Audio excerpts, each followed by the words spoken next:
आज आपल्या भेटीला ग्रुपच्या सदस्या सौ अर्चनाताई चौधरी आपल्या भेटीला आलेल्या आहेत आणि त्या आपल्या या समूहावर समर्पणाची सुवर्ण गाथा या सत्रात डॉक्टर प्रकाश भाऊ आमटे यांची कार्यावर आपल्याशी संवाद साधणार आहे आणि ते दोघेही आपल्या भेटीला आलेले आहेत. त्यांचेही स्वागत आहे. खूप खूप स्वागत दादा आणि ताई. नमस्कार. आत्मवंदन प्रकाशदादा, मंदाताई व आराधना ध्यान समूहातील सर्व बंधू भगिनींना नमस्कार. ऋताताईंनी जेव्हा सांगितलं तेव्हा मनावर खूप दडपण आले, पण हिंमत केली. काही चूक झाल्या क्षमा करावी. ऋताताईंनी या समूहात बोलण्याची मला संधी दिली, त्याबद्दल मी त्यांची मनापासून आभारी आहे. आज आपण दोन उत्तुंग व्यक्तिमत्वांविषयी जाणून घेणार आहोत, ज्यांनी स्वतःचे आयुष्य मानव सेवेसाठी अर्पण केले. खरा तो एकची धर्म, जगाला प्रेम अर्पावे, हे त्यांचे ब्रीद वाक्य. आपल्या देशात अनेक डॉक्टर आहेत, किंबहुना अनेक डॉक्टर होतात, पण फारच थोडे काही भव्य उद्देशाने डॉक्टर होण्याचे ठरवतात. त्या ठरवणाऱ्या डॉक्टरांपैकी एक, ज्यांच्या जीवन प्रवासाचा आढावा घेण्याचा आज मी प्रयत्न करत आहे. त्यांच्या कार्याचा गाभा म्हणजे सेवा, समर्पण, मानवता, आदिवासी विकास आणि निसर्गाशी सुसंवाद. तुमच्या लक्षात आलेच असेल कोण आहेत ते. डॉक्टर प्रकाश आमटे व डॉक्टर मंदाकिनी आमटे. स्वतः भौतिकदृष्ट्या जीवनातील सर्व दुःख कष्ट सहन करून, सोसून, त्यावर मात करून निस्वार्थी कणखर जीवन जगण्याचे उदाहरण समाजासमोर ठेवतात. असे संघर्षाला जिंकणारे पुण्यात्मे परमेश्वराच्या कृपेनेच देहाने या भूतलावावर जन्म घेतात व समाजाला उद्धारित करतात. माझ्या बालपणी कुष्ठरोगी कुठे नजरेस पडले की बाबा आमटे यांची आठवण होत असे. कुष्ठरोगी व बाबा आमटे हे एक समीकरण माहित होते. त्या पलीकडे वृत्तपत्रांमधून जी काही माहिती मिळत होती तेवढेच एक ज्ञान. बाबा म्हणजे मूर्तिमंत प्रेम आणि त्या प्रेमाचा प्रकाश म्हणजेच डॉक्टर प्रकाश बाबा आमटे, प्रकाश मुरलीधर आमटे. 1936 मध्ये बाबा आमटे, मूळ नाव मुरलीधर देवीदास आमटे, यांनी कायद्याची पदवी मिळवली. ते 15 मिनिटाच्या वादासाठी 50 रुपये घेत. तेव्हाच एका मजुराला 12 तासांच्या कामासाठी, श्रमासाठी फक्त ₹1 मिळत असे. याची त्यांना खूप खंत होती. ज्याच्याकडे पैसा आहे त्यालाच न्याय मिळतो, गरिबांना नाही, हे बाबांच्या लक्षात आले व त्यांनी वकिली सोडली. यानंतर गरीब, अस्पृश्य मानल्या गेलेल्या लोकांबरोबरच ते राहिले. त्या काळात त्यांनी सगळी कामे केली, अगदी डोक्यावरून मैलाही वाहून नेला आणि ते काम करणाऱ्या लोकांबरोबर ते त्यांच्या घरात राहिले. 1942 साली गांधीजींच्या विचारांनी प्रेरित झालेले बाबा आमटे आपले विलासी, चैनीचे, श्रीमंत आयुष्य सोडून आनंदवन येथे आले. भारतातील महाराष्ट्र राज्यातील चंद्रपूर जिल्ह्यात वरोरा पासून सुमारे 5 किलोमीटर अंतरावर असलेले आनंदवन. प्रकाशदादांच्या आई साधनाताई आमटे नागपूरच्या एका सनातनी, धार्मिक व वेदशास्त्र संपन्न घरात असलेल्या जन्मलेल्या इंदू कृष्णराव घुले या जेव्हा लग्न होऊन आनंदवनात आल्या तेव्हा त्यांनी सगळे जुने संदर्भ कायमचे मागे सोडले. बाबांनी व साधनाताईंनी 1951 मध्ये महारोगी सेवा समितीचा पहिला प्रकल्प आनंदवनाची मुहूर्तमेढ रोवली. तेव्हा त्यांच्यासोबत फक्त 6 कुष्ठरोगी, 1 लंगडी गाय व खिशात फक्त 14 रुपये. या 14 रुपयांच्या भांडवलावर त्यांनी उघड्या माळरानातील आपल्या शून्यातून सुरू होणाऱ्या संसाराचा श्री गणेशा केला. सर्व जातीपाती, धर्म, पंथांना सामावून घेणारी त्यांची विशाल सहिष्णुता ही त्यांच्या उत्तुंग व्यक्तिमत्वाची खरी ओळख. सर्व जाती धर्मांच्या माणसांबरोबर एकत्र राहणं, अन्न शिजवून खाणं, तिथल्या मुलांना स्वच्छ करणं, मुलींच्या वेण्या घालणं, जमतील तेवढी सगळी कामं त्या करायच्या. बाबा आमटे व साधनाताई आमटे यांचे आयुष्य कोणताही डोलारा न उभारता निरंतर कर्म करत राहण्याचा महायज्ञ होता. कोणत्याही पावतीची अपेक्षा न ठेवता केवळ मातृत्वाच्या अथांग प्रेमापोटी दोघांची निष्काम कर्मसाधना प्रसिद्धीच्या प्रकाशापासून दूर, निमूटपणे आणि अखंड सुरूच राहिली.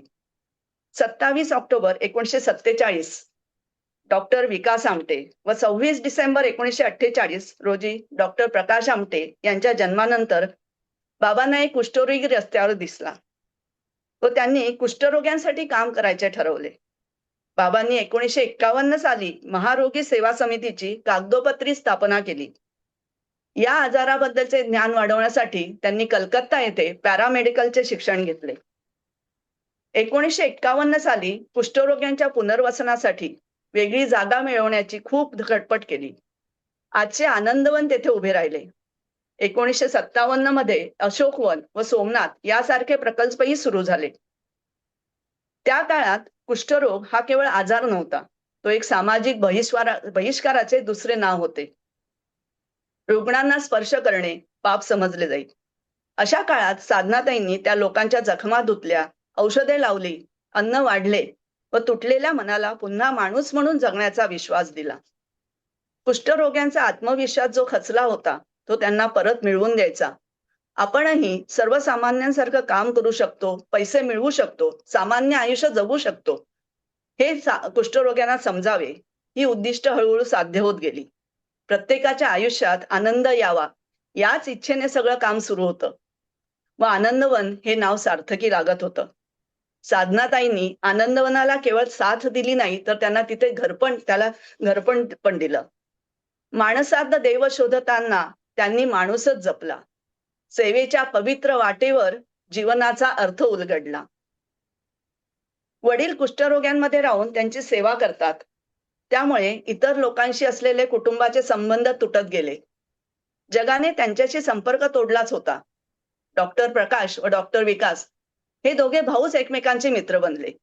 पैशांची चणचण, त्यामुळे संपूर्ण कुटुंब सगळी कामे स्वतःच घरी करत. भांड्याची राख एकमेकांच्या तोंडाला फासणं हा खेळ आहे असं समजून रात्रीची भांडी घासण्याचा कार्यक्रम पार पडायचा. विटी दांडू, सूर पारंब्या खेळत दोघांचे बालपण गेले. कुडाची झोपडी, मातीच्या भिंती, सोबत जंगलातील साप, विंचू प्राणी. प्रकाशदादा 2.5 वर्षांचे असताना 2 विषारी इंगळ्या हातात धरून आईला दाखवायला घेऊन आले. हे पराक्रम पण त्यांनी पार पाडले. झोपडीतल्या खाटेखाली लपून पावसापासून बचाव करायचा हे परिस्थितीतून आलेले शहाणपण. नंतर 1955-56 साली आनंदवनात 2 कॅम्प झाले व तिथे 22 देशांमधून कार्यकर्ते आले होते. त्यांच्यासाठी पक्की कौलारू घरे बांधली गेली. घरे बांधली याचा आनंद नव्हता, तर त्या घरांमध्ये आपल्यासारखी माणसं तिथे राहायला आली, जंगल माणसाळलं याचा तो आनंद. डॉक्टर प्रकाश आमटे यांचे लहानपण रंगीबेरंगी नव्हतं. जंगलातील नैसर्गिक रंग त्यात भरले होते. तसंच ते लाडाकोडाचंही नव्हतं. पंचपक्वान्याची तर आठवणही नको. भात, पोळी, भाजी असं साधं जेवण. 6 आण्यांचा बिस्किटचा पुडा सुद्धा आपण मुलांना आणून देऊ शकत नाही याचे साधनाताईंना खूप वाईट वाटायचे. शिस्त, व्यवहारातला चोखपणा, कोणतंही काम करायची लाज न वाटणं, विचारांमधला ठामपणा या सगळ्या गोष्टींचे संस्कार बाबांकडून मिळाले. समाधानी आयुष्याची गुरुकिल्ली त्यांना सापडली. थोडक्यात प्रकाशदादांचे व त्यांचे थोरले भाऊ विकासदादांचे बालपण हे एका सामान्य मुलांसारखे नसून सेवा, त्याग आणि निसर्गप्रेम या त्रिवेणी संगमात गेले, ज्यातून पुढे समाजसेवक घडले. प्रकाशदादांचे शालेय शिक्षण वरोरा येथील मालवीय स्कूल या म्युनिसिपालिटीच्या शाळेत झाले. ताईंचे प्रेम व बाबांची शिस्त यात बालपण संपले. बाबा त्यांचे रोल मॉडेल होते. इंटर सायन्स झाल्यावर आनंदवनाची गरज व वेगवेगळ्या ठिकाणी शिकायचं म्हणजे जास्त खर्च हा विचार करून नागपूर मेडिकल कॉलेजमध्ये दोघे भाऊ डॉक्टर झाले. दोघे एकाच वर्गात असल्याने पुस्तकांचा एकच सेट वापरून इतर अनेक अडचणींना तोंड देत डॉक्टरकी पूर्ण झाली. आनंदवनात जीव गुंतलेला व नागपूरच्या शहरी जीवनाचे आकर्षण नाही अशा ओढाताणीच्या मनस्थितीत MBBS पूर्ण झाले. मेडिकलची शेवटची परीक्षा संपल्यावर डिसेंबर 1970 मध्ये बाबा प्रकाशदादांना भामरागडच्या जंगलात घेऊन गेले. आनंदवनापासून 250 किलोमीटरवरचा चंद्रपूर जिल्ह्यातला भाग, महाराष्ट्र, आंध्र प्रदेश व मध्य प्रदेश सीमेवरचा प्रदेश. भामरागड, या भामरागड जवळ हेमलकसा ही जागा प्रकल्पासाठी ठरवली गेली. रस्ते नाही, वीज नाही, पाणी नाही, जिथे जायला तब्बल 1 दिवस आनंदवनातून पोचायला लागायचा. वाटेत नदी व ओढे जे पावसाळ्यात भरून व्हायचे. वाटेत मुक्काम करायला जागा हवी म्हणून नागेपल्ली येथे जागा ठरवली. तो त्यांचा बेस कॅम्प होता. हवामान पण एकदम टोकाचं. उन्हाळा, पावसाळा, हिवाळा तिन्ही एकदम टोकाचे. पावसाळ्यात पोचायचे तर लाकडाचा ओंडका कोरून केलेल्या छोट्या होडीतून प्रवास करीत पोचायला लागायचे. आजही हा भाग अतिशय दुर्गम, अविकसित आणि दाट जंगलांनी व्यापलेला आहे.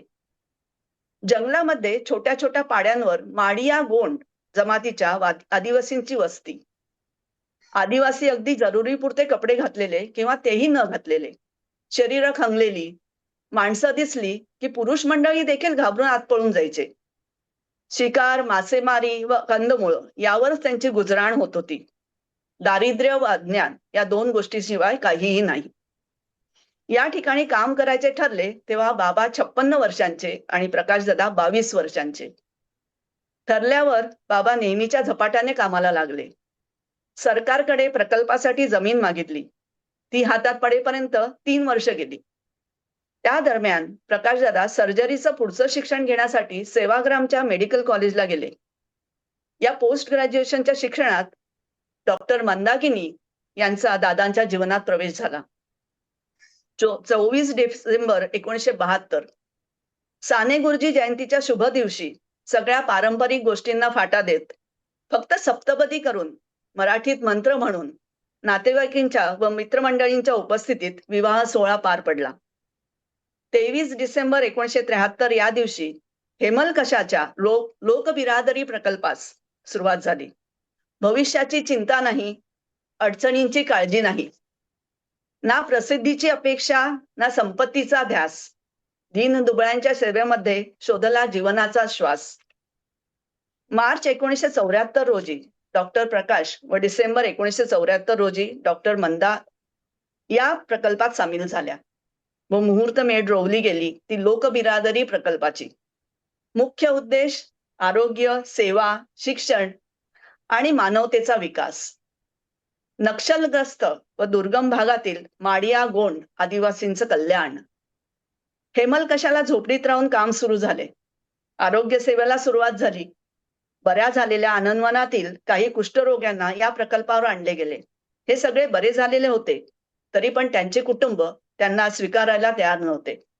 त्यामुळे त्यांचे पुनर्वसन करायच्या दृष्टीने त्यांना विविध कामात गुंतवले गेले. शेती, नर्सरी, लाकूड काम, विटा करणं अशी विविध कामं त्यांच्याकडून करून घेतली गेली. बाबांबरोबर अजित मळकर्णेकर, नागेश हटकर, राज सुलाखे, शंकरदादा, दादा पांचाळ, जगन मचकले असे अनेक कार्यकर्ते मदतीला होते व आनंदवनाची जबाबदारी डॉक्टर विकास यांनी स्वीकारली. खड्डारूपी विहीर करून पिण्याच्या पाण्याची सोय, नदीवर आंघोळ, टॉयलेटचा प्रश्न, स्वयंपाकासाठी धान्याची पोती ठेवायला जागा असे अनेक प्रश्न सोडवत नव्या आयुष्याला सुरुवात झाली. रस्ता नसणं, नदी पार करण्याची चांगली सोय नसणं, वयाची पर्वा न करणं यांच्यावर मात करून बाबा आनंदवन ते हेमलकसा चक्रा मारायचे. हेमलकशातील माणसं अन्न शिजवून खात नसत. फळं, कंदमुळं व प्राणी मारून खाणं हाच त्यांचा आहार. त्यामुळे तिथे दुकान वगैरे असणं शक्यच नव्हतं. अशा परिस्थितीत आनंदवनमधून डॉक्टर विकास प्रकाशदादा व मंदाताईंसाठी ट्रकमधून थोडीफार मदत आणत असत व ते ट्रक चालवण्याचं काम डॉक्टर विकासच करायचे. 1975च्या आणीबाणीच्या काळात सुद्धा दोघे तिथेच होते. 9 ऑगस्ट 1975 रोजी मंदाताईंनी त्यांच्या मोठ्या मुलाला म्हणजे दिगंतला जन्म दिला. त्या तेव्हा नागपूरला होत्या.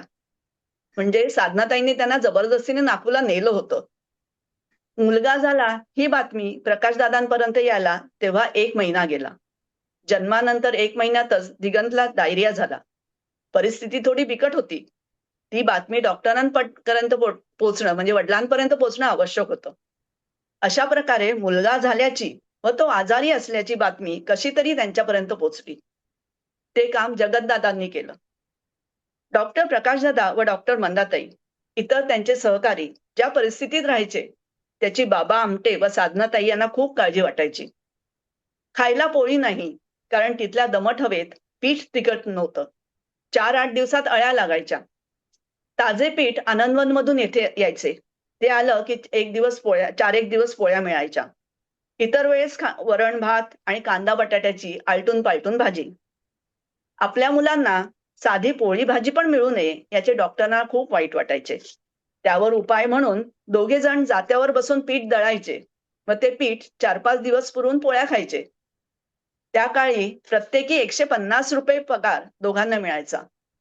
पण खर्च करायला काही निमित्तच नाही. त्यामुळे ते पैसे पण दोघांना खूप व्हायचे. आयुष्याची सुरुवात करण्याच्या वयात प्रकाशदादा व इतर सहकारी एकाच ध्येयाने एकत्र आलेले सगळे प्रत्येकाच्या कुटुंबापासून दूर आले होते. आधार द्यायला, सल्ला मागायला तेच होते एकमेकांसाठी. No news is good news या तत्वावर सगळे आनंदाने राहत होते व स्वतःला मानसिकदृष्ट्या कणखर बनवत होते. या सगळ्यातून एक चांगली गोष्ट घडली. डॉक्टर दादा म्हणतात, आपल्या समोर उभा ठाकणाऱ्या प्रश्नांना आपणच तोंड द्यायचे आहे हे लक्षात घेऊन ते त्यातून वाट काढायला शिकले. व दुसरे म्हणजे सततच्या सहवासाने अडचणी एकत्र सोडवण्याने ते सगळे खूप जवळ आले व त्यांचं एक छान कुटुंब तयार झाले. हेमलकशाच्या जवळ असलेल्या नागेपल्लीच्या प्रकल्पाची जबाबदारी जगनदादा मचकले यांच्यावर होती व तेच आनंद हेमलकसा व आनंदवन यांना जोडणारा दुवा होते. पावसाळ्यात जेव्हा संपर्क तुटायचा आणि काही महत्वाचे निरोप किंवा सामान पोचवायचं असेल ते सर्वस्वी जगनदादांवर अवलंबून असायचं. ते सायकलवर 65 किलोमीटर फक्त निरोप द्यायला पण यायचे. आपण शेजारी पण निरोप द्यायला जाऊ शकत नाही. महत्वाची औषधं, इतर आवश्यक सामान ते सायकलवर ठेवून हेमलकशाला निघायचे. वाटेत 10-12 नाले आणि बांदिया नदी लागायची. बऱ्याचदा हे नदी नाले दुथडी भरून वाहत असायचे. मग एक तीरावर सायकल ठेवायचे. ते सामान डोक्यावर घेऊन पाण्यातून पलीकडच्या तीरावर न्यायचे. सामान बरेच असेल तर अशा 2-3 फेऱ्या पण व्हायच्या. हा सगळा खटाटोप प्रत्येक ओढ्या नाल्याला करावा लागायचा. एखाद्या ठिकाणी पाणी जास्त असेल तर ते पाणी ओसरेपर्यंत वाट बघत निर्मनुष्य जंगलात तासनतास थांबून सामान पोचवायचे. हे काम जगनदादांनी वर्षानुवर्ष केले. असे सर्व खडतर आयुष्य चालू होते. त्याबरोबर एक खंत होती. ती म्हणजे 1 वर्ष झालं तरी पेशंटची संख्या वाढत नव्हती. एकतर भाषेची अडचण व दुसरे आदिवासींमधील अंधश्रद्धा. कोणी आजारी पडलं की मांत्रिकाकडे जायचे. डॉक्टरांकडे गेले की दैवी कोप होईल ही त्यांची समजूत. कधी कधी पेशंट बरा व्हायचा, पण बऱ्याचदा नाहीच. पण अशा काही घटना घडल्या की हळूहळू परिस्थिती अनुकूल बनत गेली. एकदा एका मांत्रिकाचीच मुलगी तापानं आजारी पडली. त्याने स्वतःचे सर्व उपाय केले, पण बरे वाटेना. मुलगी हातची जाते की काय हे वाटून ते शेवटी डॉक्टरांकडे आले. सलाईन व इतर औषधांमुळे ती वाचली. अशा काही घटनांमुळे लोकांना विरोध हळूहळू माळवत गेला. एक अडचण होती, ती आदिवासींची भाषा येत नव्हती. त्यामुळे औषधं कशी घ्यायची ते सांगता येत नव्हते. त्यांनी औषधं गोळ्या कधी बघितलेल्या पण नव्हत्या. रॅपरसकटच गोळ्या खायचे. औषधांचे प्रमाण पण सांगता येत नव्हते. ते त्यांना कळत नव्हते. सगळं औषध एकदम घेतलं तर खूप बरं वाटेल आपल्याला असं समजून सगळं औषध घ्यायचे. अशा वेळी उलटी करून जास्तीचं औषध बाहेर काढायला लागायचं. पहिला डोस डॉक्टर द्यायचे, पण पुढचे डोस कसे घ्यायचे कारण घड्याळ कळत नव्हतं. मग सूर्याच्या स्थितीप्रमाणे ते औषध घ्यायला सांगायचे. बरोबर घेतीलच याची खात्री नाही. आपण कल्पनाही करू शकत नाही इतके कमालीचे अज्ञान आणि अफाट दारिद्र्य, की गरिबीमुळे 2 वेळा खाणं पण शक्य नव्हतं. त्यामुळे मुलांपासून ते म्हाताऱ्यांपर्यंत सगळे अन्न मिळवण्याच्या तजवीजीत. खाणं काय तर कंदमुळं, आंबील, भात आणि मिळतील ते प्राणी. अगदी मुंग्यांची चटणी सुद्धा. दुसरे कोणतेही पर्याय त्यांच्याकडे नाहीत. गरिबीमुळे शिक्षण घ्यायला पैसे, वेळ नाही आणि शिक्षण नाही म्हणून गरिबी हटत नाही. त्यात मोठ्या प्रमाणावर अंधश्रद्धा. या चक्रव्यूहातून बाहेर काढण्याचे काम आमटे कुटुंबीय व इतर सहकारी कार्यकर्ते त्यांनी केलं व अजूनही करीत आहेत. 1975 साली बाबांबरोबर 2 स्विस एड संस्थेचे परदेशी कार्यकर्ते आले होते. त्यांनी 15 वर्षे आनंदवनाला मदत केली होती. त्यांनी हेमलकशाचा प्रकल्पाला घरं, दवाखाना, बोरवेल यासाठी मदत केली. डॉक्टर प्रकाशदादांच्या व्हिडिओमध्ये आपण अस्वलाच्या हल्ल्याचा प्रसंग बघतो. त्याचे वर्णन दादांनी प्रकाशवाटा या पुस्तकात असे केले. अस्वलाच्या हल्ल्याने त्या माणसाची कवटी फुटली होती. डोळे गेले होते. तो रक्तबंबाळ झाला होता. चेहऱ्याचा सगळा आकारच बदललेला होता. दादांना मदत करणाऱ्या डॉक्टरांना ते बघून तर चक्करच आली. आश्चर्य म्हणजे चेहरा फाटलेला असताना, कवटी फुटलेली असताना, दिसत नसताना तो माणूस बोलत होता. अंधारातच ती जखम सलाईनने साफ करून भूल न देताच त्या जवळजवळ 150 टाके घालून जखमा शिवल्या व त्या माणसाने ते सगळं निमूटपणे सहन केले. सहनशक्तीची परिसीमा ती हीच. विशेष म्हणजे 4-5 दिवसांनी तो माणूस पूर्ण बरा होऊन आपल्या पायांनी चालत घरी गेला. परंतु अंधपणामुळे त्याला घरच्यांनी खायला देणं बंद केलं व उपासमारीमुळे 2 वर्षात तो गतप्राण झाला. कारण जो कष्ट करेल त्याला खायला मिळेल असा नियम. दादा म्हणतात, जगण्याच्या लढाईत या लोकांकडे आपल्यासारखे पर्याय नसतात. त्यामुळे त्यांची सहनशक्ती प्रचंड असते. त्याच्या बळावर ते दुःख सहन करू शकतात. हेमलकशात सुरुवातीच्या काळात डॉक्टरांना बालमृत्यूच्या समस्येला पण सामोरं जावं लागलं. कुपोषण, अनेक आजार, सर्पदंश यामुळे पहिल्या वर्षातच खूप मुलं मृत्युमुखी पडत. जे जगलेत त्यांना जगवायचं आव्हान त्यांच्या समोर असत. आपल्या दुःखाचं ही माणसं अवडंबर माजवत नसत. कारण ते ज्या परिस्थितीत वावरतात त्यांना तसं वागण्याची मुभाच नसते.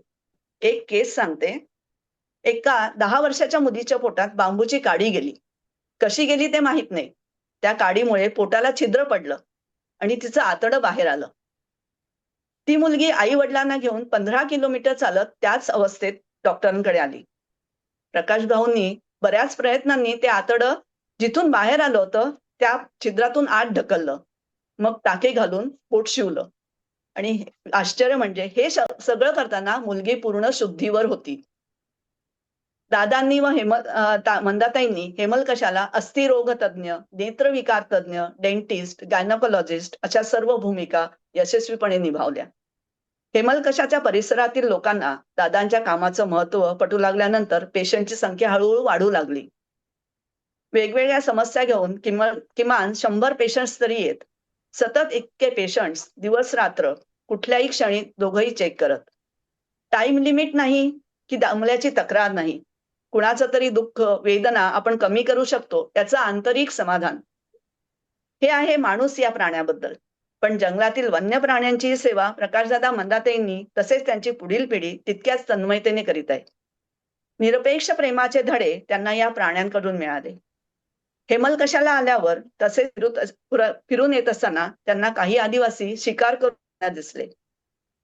त्यांच्या काठीला एक मादी माकड होतं व मादीच्या पोटाला तिचं पिल्लू पकडून बसलं होतं. त्या पिल्लाला काय माहित की आपली आई जिवंत नाही. प्रकाशदादा व मंदाताई यांनी बऱ्याच विनवण्या करून ते पिल्लू धान्याच्या मोबदल्यात त्यांच्या ताब्यात घेतलं. कारण पुढे या पिल्लाचा पण बळी जाणार आहे हे त्यांना माहित होतं. त्यांनी त्या पिल्लाला मिल्क पावडर देऊन इतर अन्न देऊन वाढवलं. त्याचे नामकरण बबली असे करण्यात आले. यानंतर या बबलीला कालू नावाच्या कुत्र्याची पण सोबत आली. अशा प्रकारे प्राणी त्यांचे सोबती बनले. माडिया लोक उपचारांच्या बदल्यात पिल्लांना आणायला लागले. हरणाचं पिल्लू आलं, देवखारी, अस्वलाचं पिल्लू म्हणजेच राणी अस्वल, नेगल बिबटा, माडिया भाषेत बिबट्याला नेगल म्हणतात, यांचे आगमन झाले. दादांच्या या प्राण्यांच्या गोकुळात नीलगाय, भेकर, कोल्हा, तरस, मोर, साप, नाग, खार, घोरपड, माकड, कुत्री असे वेगवेगळे प्राणी गुण्यागोविंदाने नांदत आहेत. त्यात 1979 मध्ये मगर पण सामील झाले. या सर्व प्राण्यांचे वर्णन दादांच्या रानमित्र व नेगल या पुस्तकांमध्ये वाचायला मिळतं. रानमित्र या पुस्तकात दादांनी रॅटल या दुर्मिळ प्राण्याविषयी सांगितलंय. त्याला चांदी अस्वल असंही म्हणतात. हा मुंगुसासारखाच दिसणारा पण त्याच्यापेक्षा आकाराने मोठा असणारा प्राणी. काळ्या रंगाच्या या प्राण्याच्या डोक्यापासून शेपटीपर्यंत एक पांढरा पट्टा असतो. त्यामुळे तो थोडा विचित्र दिसतो.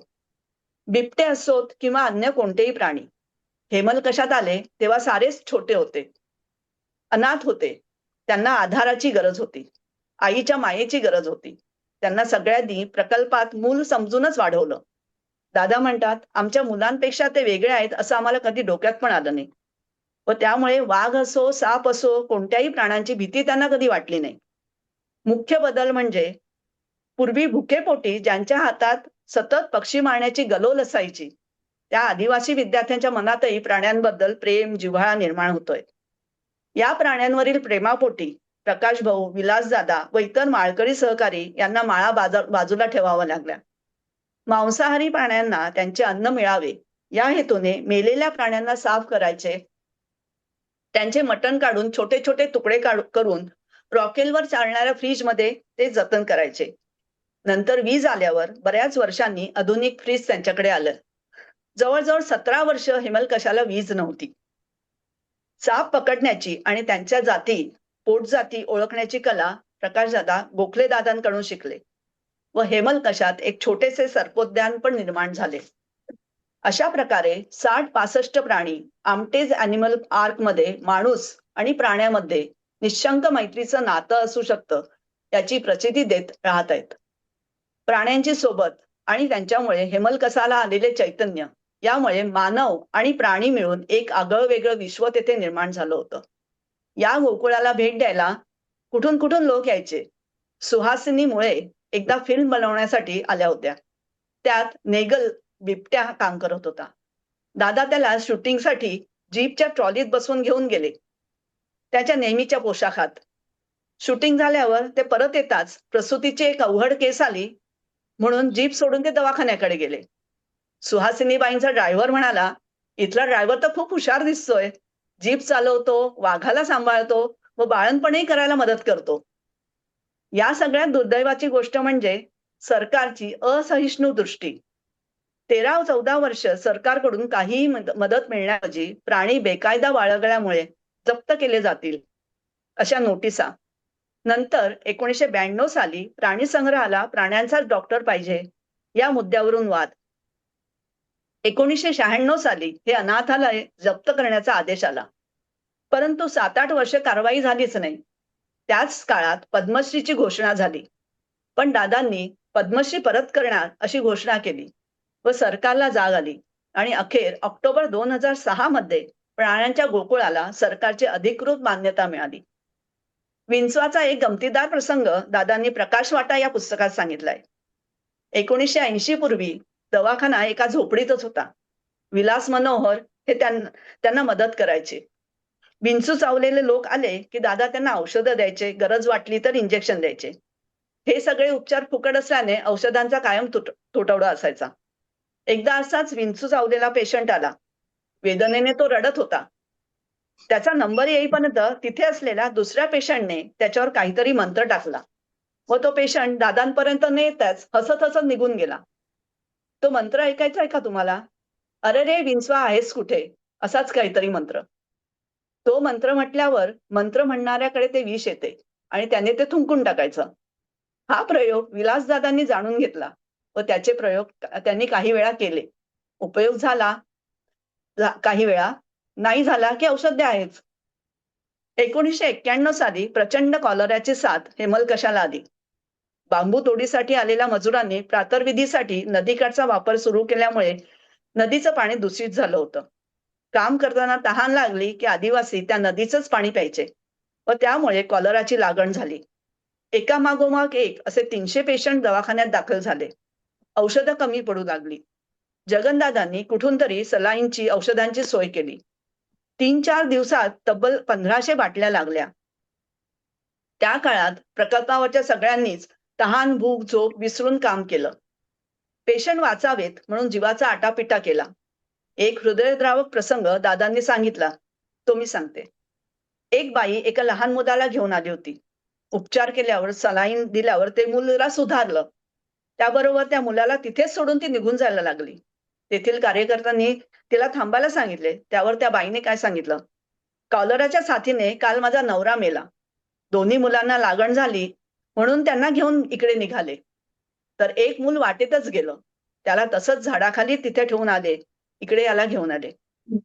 आता याला बरं आहे तोवर जाऊन त्याला पुरून येते. अशा प्रसंगांना धीराने तोंड देत एकमेकांच्या मदतीने मार्ग काढत हेमलकशा पुढे जात राहिले. पेशंटची संख्या वाढू लागल्यावर नवनवीन कल्पना साकार होऊ लागल्या.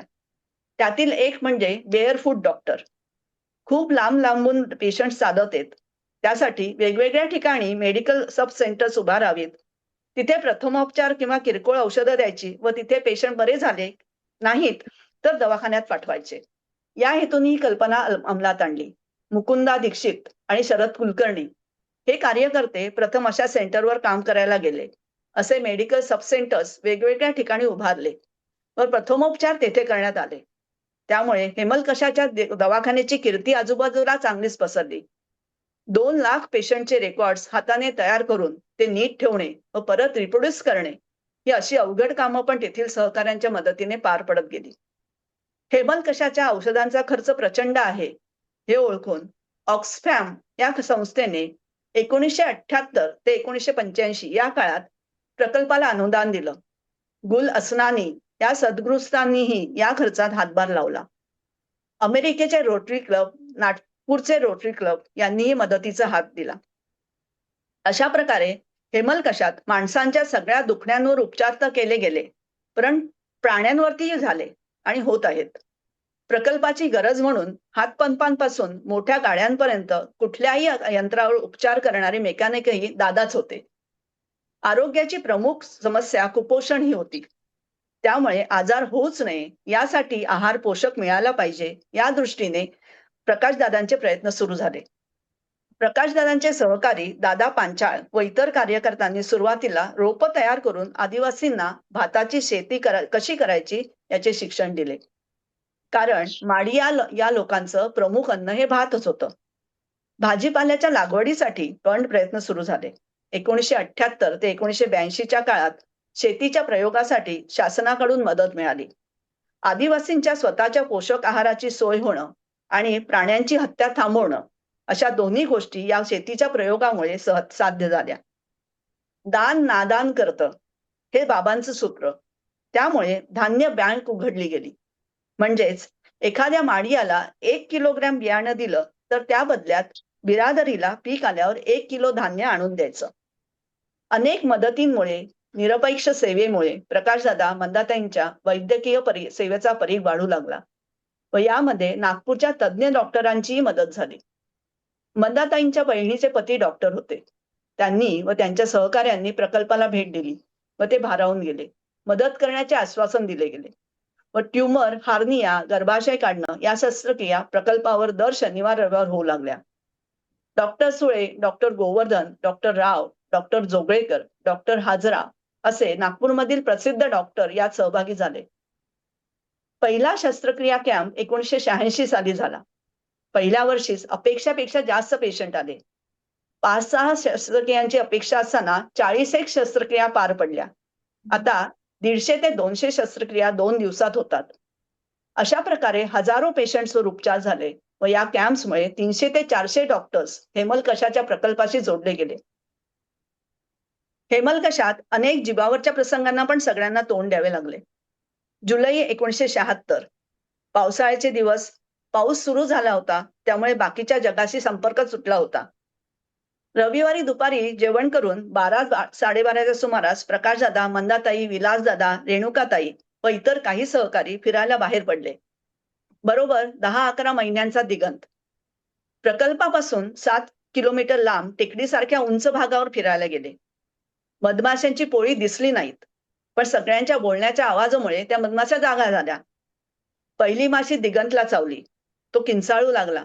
तो कशामुळे ओरडतो हे कळायच्या आतच मधमाशांनी सगळ्यांवर हल्ला चढवला. सगळे या गडबडीत टेकडी उतरून खाली गेले. पण प्रकाशदादा व मंदाताई तेथेच अडकले. तिथे असलेल्या भरपूर माशांनी त्यांच्यावर हल्ला केला. आग तर झालीच, पण ॲलर्जिक रिॲक्शन पण मंदाताईंना आली. उलट्या, डायरिया सुरू झाल्या. बाकीचे सगळे खाली जाऊन 1-2 तास झाले होते. मंदाताईंची परिस्थिती बिघडत होती. माशा आजूबाजूला असल्याने हलता पण येत नव्हते. मंदाताई ग्लानीत पाणी मागत होत्या, पण त्या टेकडीवर पाणी कुठून मिळणार? असे 3-3.5 तास गेले. समाधानाची गोष्ट म्हणजे कल्याणदादा दिगंतला घेऊन खाली गेले होते. हळूहळू अंधारही पडायला लागला होता. दोघे जण कोण येतंय का याची वाट बघत होते.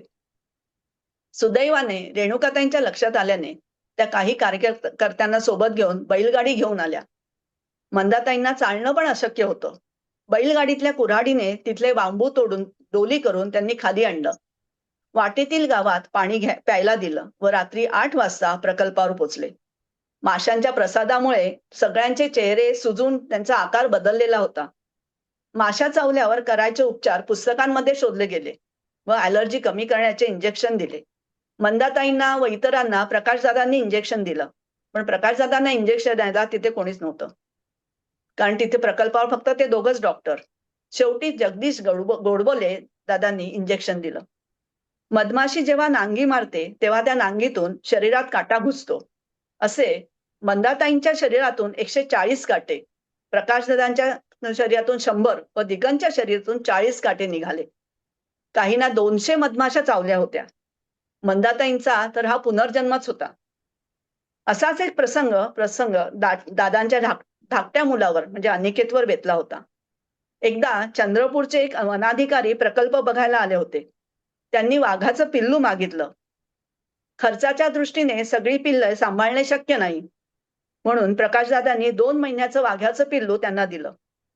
अनिकेत व पिल्लू दोघांना एकमेकांचा खूप लळा लागला होता.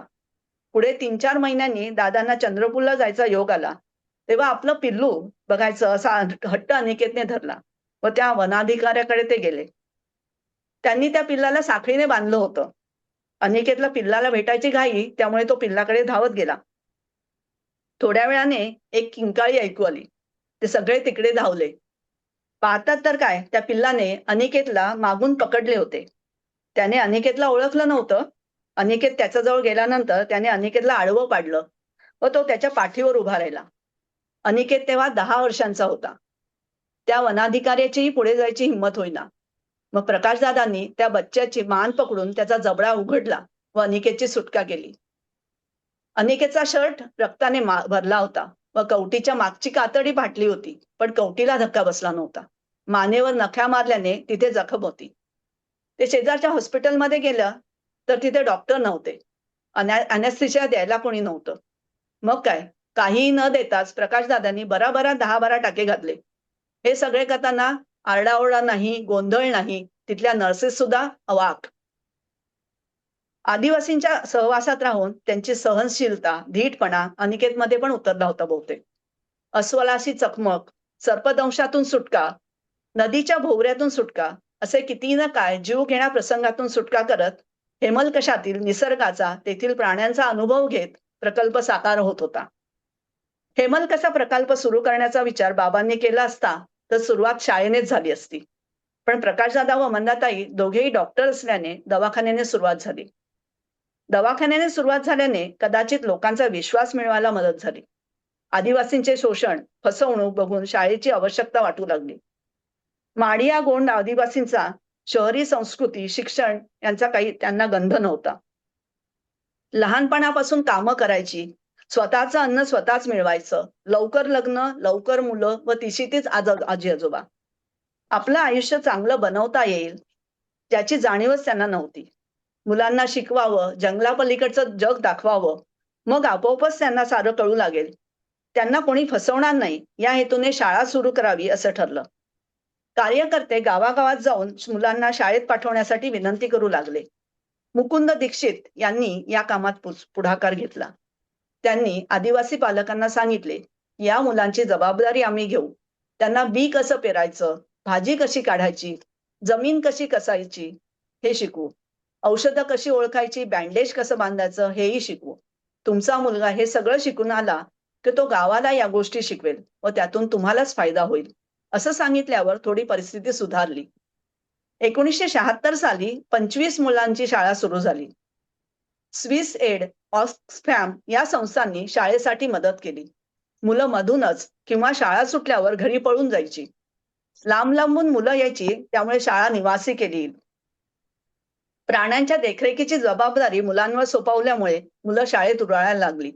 मुलांना माडिया भाषेशिवाय दुसरं काही भाषा येत नव्हती व पुस्तके सगळे मराठीत उपलब्ध होती. मुकुंद दीक्षित, दादा पांचाळ, रेणुका यांना माडिया येत होती.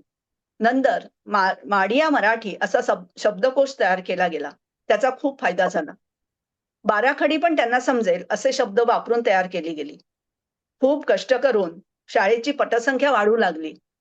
इयत्ता वाढत गेल्या व 7वी पर्यंत थांबल्या. 1981 साली ऍक्शन एड या संस्थेने मदतीचा हात दिला. 4-5 वर्षे 100 मुलांना प्रत्येकी 100 रुपये अनुदान नियमित पाठवलं. 1986 साली डॉक्टर श्रीकांत जिचकर यांनी त्यावेळचे मुख्यमंत्री शंकरराव चव्हाण यांच्याशी बोलून पहिल्या तुकडीला सरकारची ग्रँट मिळवून दिली व कागदोपत्री शाळा सुरू केली. खेळांमधून प्रयोगातून शिकणं सुरू झालं. मुलं शाळेत टिकू लागली. मुली शाळेत येऊ लागल्या. लांब लांबून आदिवासी आपण आपल्या मुलांना शाळेत टाकण्यासाठी हेमलकसाला येऊ लागले व शाळेबरोबर वसतिगृहही सुरू झालं. 1976च्या पहिल्या तुकडीतले कन्ना मडावी, पांडुरंग पुंगाटी, कोमटी दुर्वा हे डॉक्टर झाले. इथून शिकलेले काही जण इथल्या शाळेतच शिक्षक बनले. काही जण फॉरेस्ट गार्ड, वकील झाले. शाळेमुळे त्यांचे जीवन बदलले. शिक्षणाने त्यांच्या घरातला अंधश्रद्धेचा अंधार दूर झाला व प्रगतीची किरणं दिसू लागली. प्रकाशदादा, मंदाताई आणि त्यांच्या कार्यकर्त्यांनी 25 वर्ष हा प्रकल्प चालवला. तो थांबू नये अशी त्यांची मनापासून इच्छा होती. त्यांच्या मुलांनी दिगंत व अनिकेतने ही इच्छा स्वेच्छेने पूर्ण केली. प्रकल्पाला 25 वर्ष पूर्ण झाल्याबद्दल जो मेळावा झाला त्यात दिगंतने प्रकल्पात राहून काम करण्याची इच्छा प्रकट केली. तो दिवस होता 26 डिसेंबर 1998, बाबांचा, डॉक्टर प्रकाशदादांचा जन्मदिन. पुढे 2003 साली दिगंतचे लग्न गोव्यातील डॉक्टर अनघा यांच्याबरोबर झाले व हेमलकशाला एक घरची डॉक्टर मिळाली. दवाखान्याची पूर्ण जबाबदारी हळूहळू दोघांनी स्वतःकडे घेतली. अनेक नवनव्या कल्पना साकार होऊ लागल्या. रोज पहाटे 5 वाजता दवाखाना सुरू होतो. दुपारी 12 ते 2:30 एवढा वेळ सोडला तर दवाखाना दिवसभर चालू असतो. मोबाईल व्हॅनची भर घातल्याने खेड्यापाड्यातील रुग्णांची मोठी सोय झाली आहे. दररोज सुमारे 150 ते 200 पेशंट्स या सेवेचा फायदा घेत आहेत. 2008 साली अनिकेतचे लग्न समीक्षा बरोबर झाले. अनिकेतने प्रकल्पाच्या व्यवस्थापनाची जबाबदारी घेतली आहे. त्याबरोबर शाळेची जबाबदारी सांभाळतात. शाळेतही वेगवेगळे प्रयोग करायला सुरुवात झाली आहे. शाळेत मुलांच्या शुद्ध लेखनावर अजूनही बरेच काम करावं लागत आहे. मुलांना नृत्याचं, संगीताचं जात्याच भान असतं. त्यासाठी सगळ्या प्रकारची वाद्ये उपलब्ध केलेली आहेत. आधुनिक काळाच्या प्रवाहात टिकून राहण्यासाठी कम्प्युटर ट्रेनिंग, सुतारकाम, बांबू काम, सिरॅमिकच्या वस्तू, शिवणकाम अशा व्यवसायोपयोगी अनेक गोष्टी शिकवण्यास सुरुवात केली आहे. हेमलकशाला भेट दिली या सगळ्याचा उलगडा होतो. आपण इकडे ब्रेड, टोस्ट फार वर्षांपासून खात आहोत. ब्रेड, टोस्ट आता प्रकल्पावर पण उपलब्ध होत आहेत. तिथे बेकरी सुरू झाली आहे. तिथे बनवले जाणारे ब्रेड, टोस्ट मुलांना आठवड्यातून एकदा नाश्त्यासाठी दिले जातात. शेतीबद्दलचं शिक्षण, थोड्या मोठ्या मुलांना बँडेज तयार करणं, औषधाचा डोस मोजणं, स्टरलायझेशन वगैरे गोष्टी शिकवल्या जातात. मुलं शाळा सांभाळून प्राण्यांची सुद्धा देखभाल करतात. हेमलकशात कुपोषणामुळे बाळणपणातच आईचा मृत्यू होत असे. अशा वेळेस बरीच तान्ही मुलं येथील कार्यकर्त्यांकडे यायची व तेथूनच थोडी मोठी झाली की शाळेत जायची. अशीच एक मुलगी आरती 4-5 दिवसांची असताना प्रकाशदादा मंदाताईंकडे आली. डायरिया झाल्याने तिची तब्येत खराब होती. मंदाताईंनी तिची खूप काळजी घेतली. तिचा इतका लळा लागला की तब्येत बरी झाल्यावरही त्यांना तिला घरी पाठवायची इच्छा नव्हती. अशा प्रकारे दिगंत व अनिकेतला बहीण मिळाली. आरती आश्रम शाळेत मॅट्रिक पर्यंत शिकली. 12वी आर्ट्स नंतर तिथे राहून सेवा करायची या दृष्टीने नर्सिंगचा कोर्स तिने केला व प्रकल्पावर परत आली. पुढे लग्न झाल्यामुळे पुण्यात स्थायिक झाली. प्रकल्पाच्या व्यवस्थापनेच्या जबाबदारीमध्ये निधी गोळा करणं हे महत्वाचं काम अनिकेतच्या खांद्यावर होतं. मॅक्सेसे पुरस्काराच्या रकमेने मोठा आधार मिळाला, परंतु एका देणगीने एवढा मोठा प्रकल्प चालू ठेवणे शक्य नव्हते. त्यासाठी अनेक नवीन मार्ग अवलंबावे लागले. पुण्या मुंबईतल्या हितचिंतकांशी बोलून अनिकेतने लोकबिरादरी मित्रमंडळ सुरू केले. त्या माध्यमातून या शहरांमध्ये प्रकल्पातल्या कामांच्या छायाचित्रांचं प्रदर्शन भरवलं. सोशल मीडियाचा वापर सुरू झाला. हेमलकशाला प्रसिद्धी मिळाली व असंख्य लोक या प्रकल्पापर्यंत जोडले गेले. कार्यकर्त्यांची संख्या वाढली व निधी जमा होत गेला. अनेक कार्यकर्ते मदत करतात. विलास मनोहर यंपलवार हे प्रकाशदादांच्या पिढीतले, तर सचिन मुक्कावार हा अहेरी गावचा कार्यकर्ता. 15-16 वर्षांपासून तिथे येणाऱ्या पाहुण्यांची सगळी व्यवस्था तो पाहत आहे. प्रफुल्ल पवार या कार्यकर्त्याचा पण दादांनी नवी पिढी नव्या वाटा या पुस्तकात उल्लेख केला आहे. शिक्षकांच्या नियुक्त्या, ग्रँटसाठीच्या कागदांची पूर्तता, हॉस्टेलची नियमावली आणि प्रत्यक्ष व्यवस्थापन या सगळ्या कामांची जबाबदारी अनिकेतने स्वीकारली आहे. अनिकेत बरोबर त्याची पत्नी समीक्षा, जी MA इकॉनॉमिक्स आहे, ती शाळेचे व्यवस्थापन गरजा बघते. शाळेत चालणारे उपक्रम आणि हाती घेतले जाणारे प्रयोग याकडे समीक्षा आणि इतर शिक्षक गंभीरपणे पाहतात. गेल्या काही वर्षांपासून प्लॅन, ऍक्शन आणि रिॲक्शन अशा 3 टप्प्यांमध्ये हे बदल करण्याचं काम सुरू आहे. भाषा, विज्ञान, गणित या प्रमुख विषयांमध्ये विविध प्रयोग आता हेमलकशात चांगल्या प्रकारे रुजले आहेत. इतिहास शिकवताना पण काही बदल केले गेले. या सर्व बदलांमुळे मुलं आता पूर्वीपेक्षा खूप मोठी झाली आहेत. स्वतःचे विचार धीटपणे व्यक्त करायला शिकली आहेत. मला वाटतं शहरातील शाळेतील शिक्षकांनी पण याचा आदर्श घ्यावा. शैक्षणिक सहलींच्या आयोजनामुळे जंगलाबाहेरचं जग पण त्यांना हळूहळू कळायला लागलं आहे. दादांनी 1-2 अनोख्या उपक्रमांविषयी लिहिलं आहे. एक म्हणजे स्क्रॅप बँक. या बँकेत अनेक टाकाऊ वस्तू, रेडिओ किंवा पाण्याच्या पंपासारखी रोजच्या वापरातील पण बिघडलेली उपकरणं जमवली जातात. ती मुलांना हाताळायला दिली जातात व त्यातून नवनवीन वस्तू निर्माण केल्या जातात. अरविंद गुप्तांची वैज्ञानिक खेळणी येथे आहे. विज्ञानाप्रमाणेच भाषा विषय प्रयोगांमधून शिकवण्याचा प्रयत्नही येथे चालू केला आहे. येथील इंग्रजीचे शिक्षक जमीर शेख यांनी लँग्वेज लॅब सुरू केली आहे. या लॅबमध्ये इंग्रजी शिकवण्यासाठीची ऑडिओ व्हिज्युअल सामग्री आहे. Pin up boards, sentence charts, laminated worksheets या सगळ्या गोष्टींमुळे भाषांमधील ज्ञान पण वाढीस लागले आहे.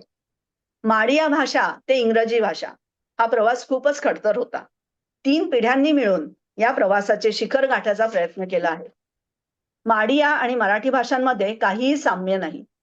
माडिया ही द्रविडी कुळातील भाषा, तर मराठी ही आर्य कुळाच्या जवळची. रुथ वाज व ख्रिस वाज या दोघांच्या सूचनांनुसार सर्व शिक्षकांनी मिळून मराठी माडिया असा द्वैभाषिक अभ्यासक्रम तयार केला. समीक्षा आणि शाळेतील शिक्षक राज्यभरातील शिक्षकांशी, शिक्षण क्षेत्रातील जाणकारांशी संवाद साधून नवनवीन प्रयोग अंमलात आणत आहेत. कुठल्याही एका संस्थेवर अथवा पद्धतीवर अवलंबून न राहता सर्व पद्धतींचा विचार करून इथे काय उपयोगी ठरेल, मुलांना काय चालेल, आवडेल याचा विचार इथे केला जातो.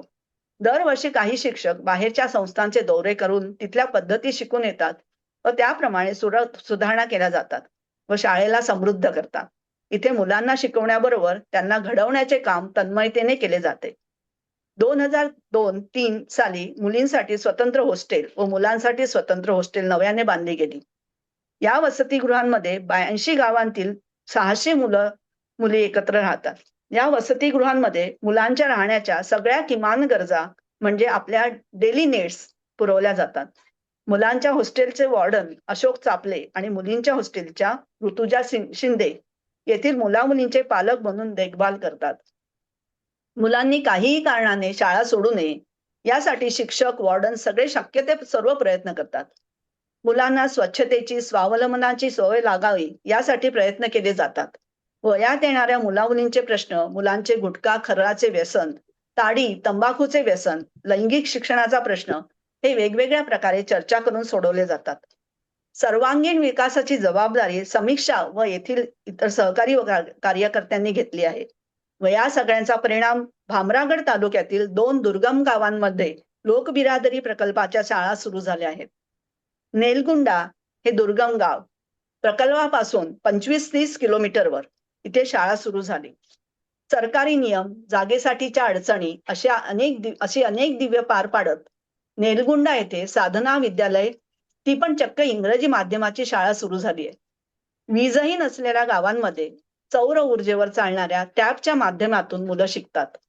उत्साही कला शिक्षिका शिल्पा मोहिते यांचे परिश्रम मुलांना कमर्शियल किंवा फाईन आर्ट्सच्या प्रवेशासाठी कारणीभूत ठरले आहेत. मुलांचा सर्वांगीण विकास व्हावा या दृष्टीने खेळ व व्यायाम या दोन्ही गोष्टींना अगदी सुरुवातीपासून म्हणजे 1976 सालापासून आश्रमशाळा सुरू झाल्यापासूनच लक्ष दिले गेले आहे. क्रीडा शिक्षक विवेक दुबे 2013 पासून शिस्त, कणखरपणा त्याबरोबर मेहनत या सगळ्या गोष्टींकडे लक्ष देऊन राष्ट्रीय स्तरावर चमकणारे खेळाडू घडवित आहेत. 2013 साली मुंबईच्या किशोर मारीवाला यांच्या निधीतून नवी कम्प्युटर लॅब्स उभी राहिली. सध्या गडचिरोली सारख्या दुर्गम भागातील ती सर्वोत्कृष्ट कम्प्युटर लॅब आहे. लॅबमध्ये एकूण 40 कम्प्युटर्स आहेत. येथील मुलं इंटरनेट वापरण्यात स्वतःचा ब्लॉग लिहायलाही शिकली आहेत. लॅबमध्ये ई लर्निंग अभ्यासक्रमाची सोय केली आहे. थोडक्यात हेमलकशा आधुनिकीकरणाच्या मार्गावर आहे. या कम्प्युटरच्या जगात पुस्तकांपासून मुलं दूर जाऊ नयेत म्हणून जीवापाड प्रयत्न केले. भरगच्च ग्रंथालय येथील कार्यकर्त्या राणी मुक्कावार या चालवतात. लोकबिरादरी प्रकल्पात येणारे पाहुणे अनेकदा पुस्तकं भेट देतात व अनेक लेखकही त्यांची पुस्तकं पाठवतात. मुलांना बचतीची सवय लागावी, बँकेच्या व्यवहारांशी त्यांची ओळख व्हावी, मुलांकडे जे काही थोडे पैसे असतील ते सुरक्षित राहावेत या दृष्टीने लोकबिरादरी स्टुडंट बँक सुरू झाली आहे. शाळेचा जसा विस्तार होत होता तसा दवाखाना पण प्रकाशदादांची सून गायनेकोलॉजिस्ट अनघा प्रकल्पाला जॉईन झाली आणि बरेच चित्र पालटले. डिलिव्हरीच्या पेशंट्समध्ये लक्षणीय वाढ झाली. अवघड गुंतागुंतीच्या केसमध्ये आई आणि बाळ दोघेही वाचण्याचं प्रमाण वाढलं. गरोदरपणात काळजी घ्यायची असते हे मुलींना कळू लागल्यामुळे गरोदर महिलांमधील अॅनिमियावर वेळेत उपचार होऊ लागले. सुदृढ बाळ जन्माला येण्याची शक्यता वाढली. अगदी बारीक बारीक गोष्टींकडे अनघाने लक्ष दिले. उदाहरणार्थ आदिवासी आया अगदी तान्हं बाळ घेऊन स्वयंपाक करतात. अनेकदा बाळ आईच्या हातातून सुटून भांड्यात किंवा गॅसवर पडण्याच्या दुर्घटना घडतात. त्यासाठी अनघाने फिडिंग गाऊनला जॅकेट शिवलं की त्यात बाळाला ठेवून वरून बटन लावून ते बंद करायचं. त्यामुळे स्वयंपाक करताना आईचे हात मोकळे राहतात व बाळ खाली पडण्याचा धोका उरत नाही. आसपासच्या गावांमध्ये साथीच्या रोगांची लाट आली की दवाखाना अपुरा पडतो. लोकबिरादरीच्या दवाखान्यात येणारा पेशंटचा ओघ वाढतच असल्यामुळे छपराला वाळवी लागल्याने मोठी इमारत बांधण्याची गरज वाटू लागली. बराच विचार करून दिगंत अनघाने नवीन दवाखान्याच्या सोयींची यादी तयार केली. त्यावरून अनघाचे वडील गोव्यातील नामवंत आर्किटेक्ट त्यांनी आराखडा तयार केला. ही गोष्ट 2011 सालची. इच्छा तिथे मार्ग त्याप्रमाणे दवाखान्याचं हॉस्पिटल करण्यासाठी मदत चालून आली. स्वित्झर्लंडच्या नोवेल प्लॅनेट या संस्थेचे प्रतिनिधी झेवियर प्रकल्पावर आले व त्यांनी हॉस्पिटल उभारणीसाठी मदत करण्याची तयारी दाखवली.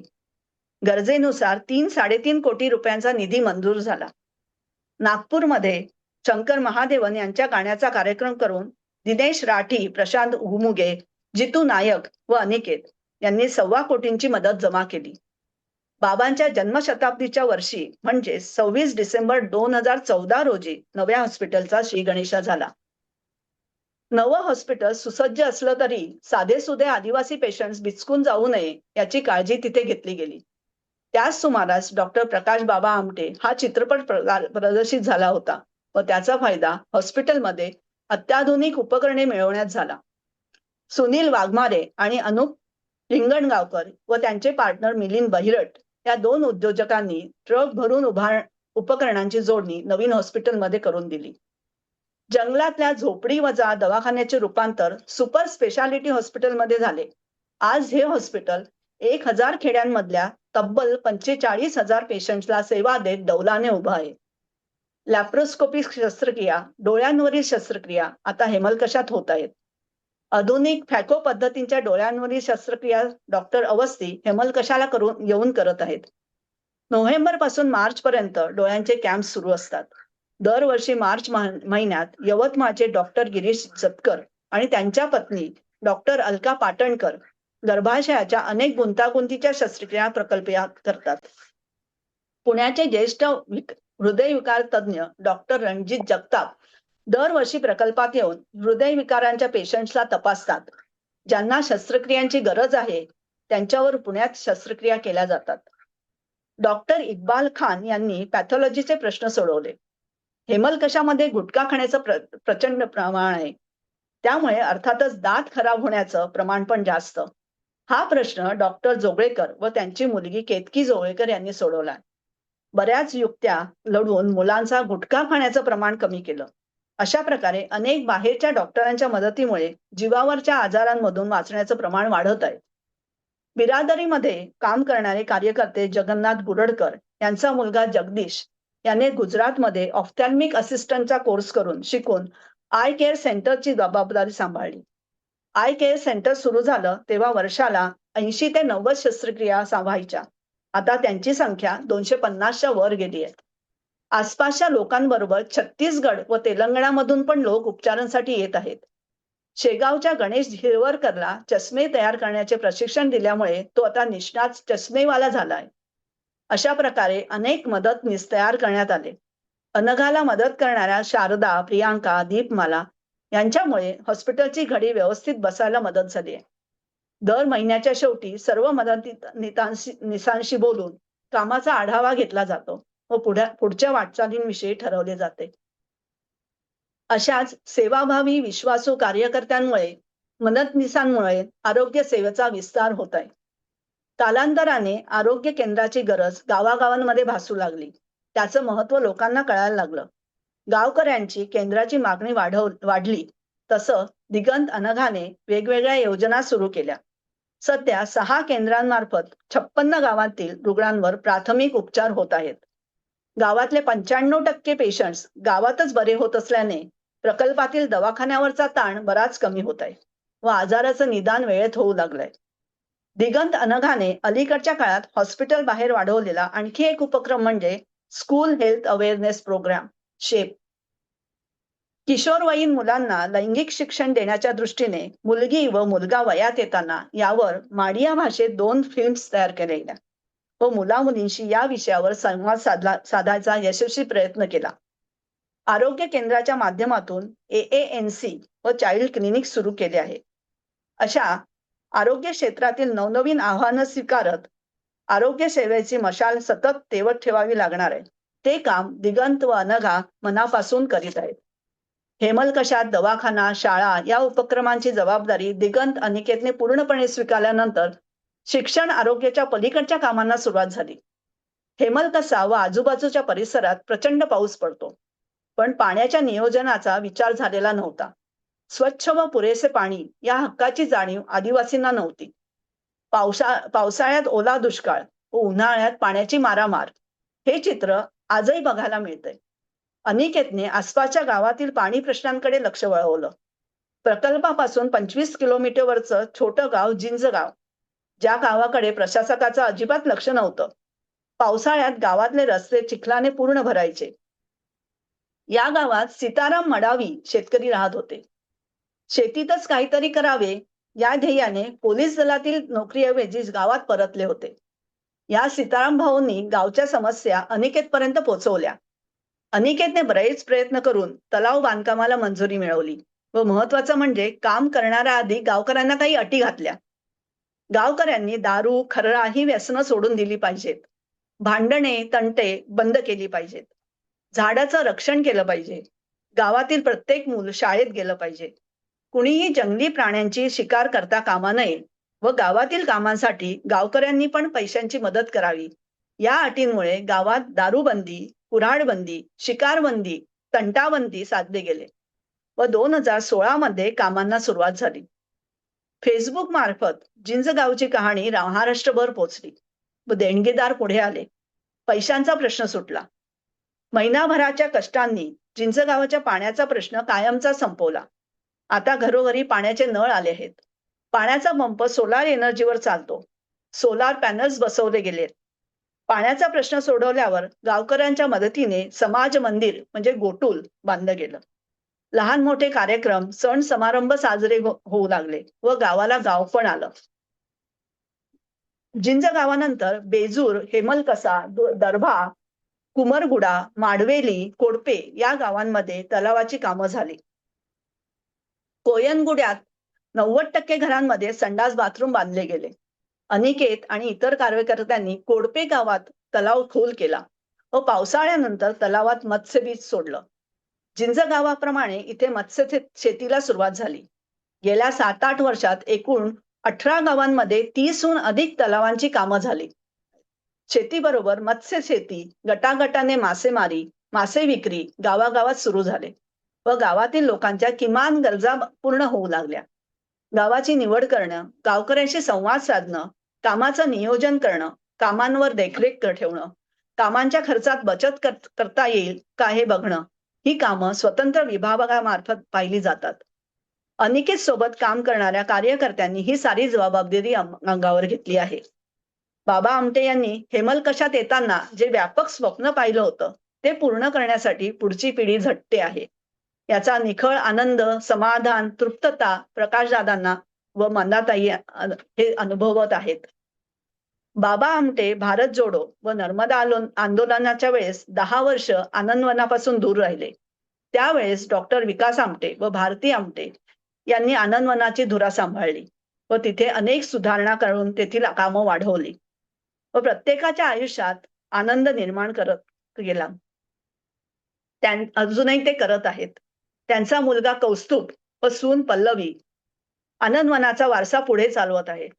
आता कुष्ठरोग्यांची संख्या कमी झालेली असली तरी आनंदवन येथे आरोग्य सेवा, कृषी, लघु उद्योग, संवर्धन व दिव्यांग व्यक्तींना, अनाथ व वंचित अशा गरजू लोकांना सक्षम करण्याची सेवा देण्यासंबंधीच्या कार्यक्रमांचा समावेश होऊ लागला आहे. आचार्य विनोबा भावे यांनी 1951 साली आनंदवनाला भेट दिली तेव्हा इथे सेवेचे रामायण घडेल अशी पोचपावती त्यांनी दिली होती. बाबा आमटे यांनी 21 जून 1951 साली माणुसकीचे बीज रोवले. डॉक्टर प्रकाश आमटे व डॉक्टर विकास आमटे यांनी डॉक्टर मंदाकिनी आमटे व डॉक्टर भारती आमटे यांच्या सहकार्याने या बीजाला आयुष्यभराच्या सेवेतून फुलवलं. या विचारांच्या सावलीत वाढलेले डॉक्टर दिगंत, डॉक्टर अनघा, अनिकेत समीक्षा, कौस्तुभ पल्लवी आज त्या परंपरेला नव्या युगाचा श्वास देत आहेत. इतके महान कार्य जगाच्या नजरेतून कसे सुटणार? अनेक मानाचे पुरस्कार प्राप्त होऊन सुद्धा या सगळ्यांचे जीवन पूर्वीप्रमाणे साधेपणाने सुरू आहे. त्यांचे काही पुरस्कार असे आहेत. सन 2002 मध्ये भारत सरकारचा अत्यंत प्रतिष्ठेचा पद्मश्री पुरस्कार, सन 2008 मध्ये आशियातील सर्वोच्च सन्मानांपैकी एक रॅमन मॅगसेसे पुरस्कार, ज्या पुरस्कारामुळे संपूर्ण जगाचे लक्ष हेमलकसाकडे वेधले गेले. 2009 मध्ये गॉडफ्रे फिलिक्स जीवन गौरव पुरस्कार, 2014 मध्ये मदर तेरेसा पुरस्कार, 2023 मध्ये पहिला लोकराजा राजर्षी छत्रपती शाहू महाराज पुरस्कार. एकदा एका पत्रकाराने प्रकाशदादांना विचारले, इतके पुरस्कार मिळाल्यावर तुम्हाला कसं वाटतं? त्यांनी अतिशय साधेपणाने उत्तर दिले, पुरस्कार आमच्या कामाचा शेवट नाही, तो आणखी जबाबदारी वाढवतो. आनंदवन येथील 78 वर्ष, हेमलकसातील 53 वर्ष म्हणजे 3 पिढ्यांचा संवाद. एका पिढीने स्वप्न पाहिले, दुसऱ्या पिढीने ते जपले आणि तिसरी पिढी त्यातून भविष्याचा अर्थ शोधत आहे. 2026 हे साधनाताईंचे जन्मशताब्दी वर्ष, म्हणजे चालू वर्ष हे साधनाताईंचे जन्मशताब्दी वर्ष आहे. त्यानिमित्त आनंदवनात अनेक विविध उपक्रम हाती घेतले जात आहेत. आमटे कुटुंबाचे कार्य इतके महान आहे की ते एका तासात सांगून संपण्यासारखं नाही. दादांच्या 3 पुस्तकांच्या आधाराने व संकेतस्थळावर उपलब्ध असलेल्या माहितीवरून मी हे संकलन सादर केले. सादर करताना काही उणिवा राहिल्या असतील तर क्षमा करावी. वनवासींच्या अश्रूंना दिला आधार, वनवासींच्या अश्रूंना दिला आधार, सेवेचा उभारला अनोखा संसार. आमटे दाम्पत्य म्हणजे प्रेरणेचा झरा, त्यांच्या कार्यास आमचे शतशः प्रणाम. Doctor Prakash Amte, doctor Mandakini Amte, doctor दिगंत आमटे, डॉक्टर अनघा आमटे, अनिकेत आमटे व समीक्षा आमटे, संपूर्ण आमटे कुटुंबाला आमचा मनपूर्वक सलाम. धन्यवाद. खूप छान, खूप छान, खूप छान ताई. छान. छान बोललात. आणि दादा आमटे, मंदाकिनी आमटे बहिणी इथे आलेले आहेत. आम्ही विनंती करू की दादा आशीर्वादपर संवाद आपणच साधावा. आपल्या सेवेसमोर, आपल्या कार्यासमोर आमची मानवंदना, आमचा मानाचा मुजरा. कृपया आशीर्वादपर संवाद आपण साधावा ही नम्र विनंती. आपलं मनपूर्वक स्वागत. ते आता जे काय तासाभराचा त्यांनी आमच्या जीवनावर जो अभ्यास करून लेखाजोखा खूप सविस्तर आहे. तसं पाहिलं तर खूप अभ्यास केला त्यांनी, सगळी पुस्तकं वाचली असणार. अं, बरंच काही आलंय सगळ्यात सगळे मुद्दे.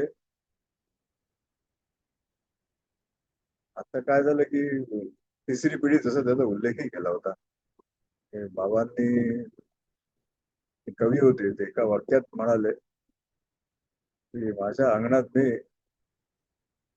सूर्यकिरणाची अपेक्षा केली होती, पण तिसरी पिढी जेव्हा कामात सहभागी झाले तेव्हा साक्षात सूर्य अंगणात आला असं बाबांपर्यंत. त्यांना फारच बरं वाटलं की या दुर्गम भागामध्ये सुद्धा तिसऱ्या पिढीने काम करायचा निर्णय घेतला.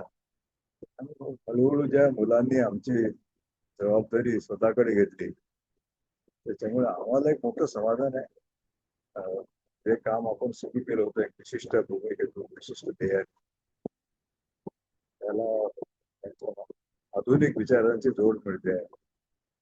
त्या पद्धतीने आरोग्य आणि शिक्षणाचा विस्तार चालू आहे. आपल्या कामाचा थोडक्यात जर सारांश जर बघितला तर पहिली गोष्ट आहे की योजना न करता काम सुरू केलं. काही पैसा नव्हता किंवा काही असं प्लॅनिंग नव्हतं पुढे काय करायचं. ते एकच होतं की हे बांधव, पण आपल्या बालभारतीच्या पुस्तकामध्ये पहिल्या पानावर वाचतो, आम्ही सारे भारतीय आहे, सारे बांधीव बंधू आहे, असं बालभारतीमध्ये आहे. तर ते बांधव कसे जीवन जगतात ते बाबांनी जाणीवपूर्वक दाखवलं. त्याच्यातून हा प्रकल्प उभा राहिला. आणि मग अशा लोकांसाठी आपण त्यांच्या गरजेप्रमाणे कामाचा विस्तार होत गेला. हे दोघं डॉक्टर असल्यामुळे आधी दवाखाना सुरू केला. त्यानंतर लक्षात आलं की दवाखान्याने विकास होत नाही. ते डॉक्टर सांगतात की जेवण झालं, औषध घ्या, आणि खायला अन्न असतं. आपण त्यांना अन्न कसं पिकवायचं, भाजीपाला कसा लावायचा शिकवायला पाहिजे. आदिवासीसाठी योजना भरपूर होत्या, पण त्यांचं शिक्षण नसल्यामुळे त्यांच्यापर्यंत कधीच पोहोचलं नाही. मग त्यांना शिक्षण सुरू करून त्यांना त्यांच्या हक्काची जाणीव व्हावी. पैसा नाही, त्याच्या वगैरे ग्रँट नव्हती किंवा काही, पण कार्यकर्ते मिळाले. आमचं सगळं भाग्य असं आहे की हे निमित्त मात्र होतात. वेगवेगळे कार्यकर्ते त्या काळात मिळाले, बाबांच्या प्रेरणेने आले, आणि आता मुलांच्या बरोबर काम करायला सुद्धा बरेच कार्यकर्ते आहेत. तेव्हा असं ते भाग्य आहे असं मी म्हणतो. पैसा नंतर येत गेला, पण ते काम करण्यासाठी पैशाची गरज नाही, हे त्याच्यातून कामातून सिद्ध झाला आपल्या. तर एकंदरीत म्हणणं म्हणतं की अर्चनाने जे काही अभ्यास करून प्रेझेंटेशन दिलं ते अस्खलित होतं आणि खूपच प्रभावी होतं. तसं पाहिलं तर आम्हाला बऱ्याच गोष्टी आम्ही विस्मरणात गेल्या होत्या, तर परत त्याची आता आठवण आली आहे जुन्या गोष्टींची. सगळ्याच बहुतेक त्यांनी कव्हर केलंय पूर्ण. आम्ही आयुष्यात असं नेहमी विचार करतो की आपण कसली अपेक्षा केली नव्हती, समाजाने भरभरून दिलं आहे. आमचं काय की आलेल्या माणसाच्या समस्या कमी केल्या, त्याला जर आनंदाचं जीवन जगता आलं तर हे खूप मोठं अवॉर्ड होतं आमच्यासाठी. तेच आम्हाला इथे खरं म्हणजे आम्हाला बांधून ठेवलं. त्या पेशंट जर खाट्यावर आणलाय, सिरियस आहे, जाताना आपली खाट घेऊन खांद्यावर चालत गेला, त्याच्यासारखं समाधान, त्याच्यासारखं अवॉर्ड मोठा कुठलाच नव्हता. तर याच्यामुळे आम्ही खरं म्हणजे इथे टिकून राहतो. हे योगदान देणे त्याला आम्ही निमित्त मात्र ठरलो, पण ते समाधान चिरकाल टिकणार आहे. निरपेक्ष सेवाचा कधी मी वाचलं नव्हतं गीता. निरपेक्ष सेवेचा जो आनंद आहे तो आम्ही पुरेपूर केला. परत तुम्ही हे याचा कार्यक्रम खूप छान केला आणि अर्चना ताईंचे मनापासून धन्यवाद देतो. काही प्रश्न असतील तर विचारा तुम्ही, असेल का?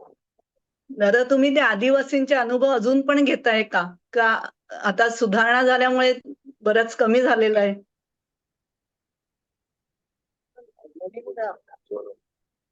आता काय आहे की नवीन समस्या आता उभ्या राहत आहे. कारण काय आहे की आता सगळं बदललं आहे, परिस्थिती बदलली आहे, त्यांच्यातही आता जागरूकता आली आहे. त्यामुळे आता नवीन प्रकारचे प्रश्न त्यांचे निर्माण होत आहे आणि ते सोडवण्याचा प्रयत्न आमची मुलं करतायत. खूप छान. म्हणजे लोक अदालत चालू असते, लोकांची भांडणं सोडवले जातात, काही समस्या असेल तर त्यांना मदत केली जाते. हे सगळं आमच्या मुलांनी पुढे चालू ठेवलंय, याचा एक आनंद आहे. आणि तुम्ही हा जो उपक्रम साजरा केला खूप चांगला आहे. बऱ्याच लोकांनी बघितला असावा असं वाटतं आणि असे उपक्रम तुम्ही नेहमी करत असाल तर त्या उपक्रमाला आमच्या खूप खूप शुभेच्छा. हे उपक्रम आपण चालू ठेवावे असे म्हणूया. खूप खूप धन्यवाद. तुम्हाला बघूनच एवढा आनंद झालाय की काय बोलावं सुचत नाही. खरं आहे हा अर्चना, खरं आहे. एवढं वर्षाने आपल्याला बघायला मिळाले हे दोघे, हे आपलं भाग्य आणि आपल्या ताईंच्यामुळे. हो, खरी गोष्ट आहे. खूप छान वाटते. चालेल. छान झाला कार्यक्रम. दादा तुम्हाला बघून आम्हाला समाधान वाटलं.